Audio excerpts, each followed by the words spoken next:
అధ్యక్ష ధన్యవాదాలు నాకు అవకాశం ఇచ్చినందుకు.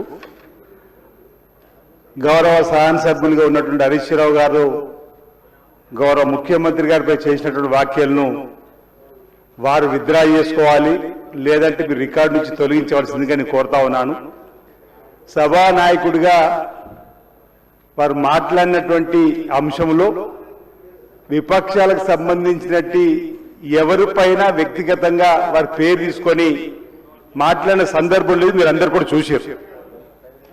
మూసీ నది ప్రక్షాళనలో ఆ పార్టీ శాసనసభ్యుల సహకారం అందించే విధంగా మాట్లాడుతున్న అంశాన్ని చెప్పి సహకరించవలసిందిగా చెప్పినటువంటి సందర్భం మనం చూసినాం తప్ప వారు వారిపైన వేసుకొని అంటే వారు మూసీ నదికి వ్యతిరేకమనే చెప్పవలసింది పోయి వారు గౌరవ ముఖ్యమంత్రి రేవంత్ రెడ్డి గారి పైన వ్యక్తిగతంగా విమర్శలు చేయడాన్ని అంటే ఇప్పుడే చూసిన ఈ సభలో ఏదైతే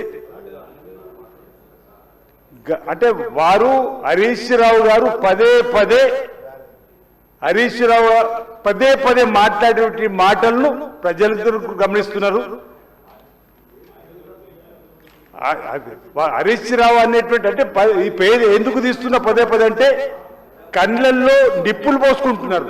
కండ్ల మంట మా ముఖ్యమంత్రి రేవంత్ రెడ్డి గారంటే ప్రభుత్వం అంటే ఎందుకు ఈ విషయం కక్కడం అనేది మేము ఈ సందర్భంగా ప్రజల పక్షాన మూసీ నదికి వ్యతిరేకమా అనుకూలమా చెప్పాలి తప్ప ఈ విధంగా వారు మాట్లాడడం మానుకోవాలి, వారు విత్డ్రా చేసుకోవాలి, లేదంటే మీరు ఈ వాక్యాలను వెంటనే రికార్డు నుంచి తొలగించవలసింది సందర్భం కోరుతూ వారు మాట్లాడిన మాటలు హైదరాబాద్ నగరాభివృద్ధికి సంబంధించి తెలంగాణ అభివృద్ధి గురించి మాట్లాడినటువంటి వాక్యాలు కూడా వారు తప్పుపట్టే విధంగా చూడడానికి మీరు తప్పుపడుతున్నాం అధ్యక్ష.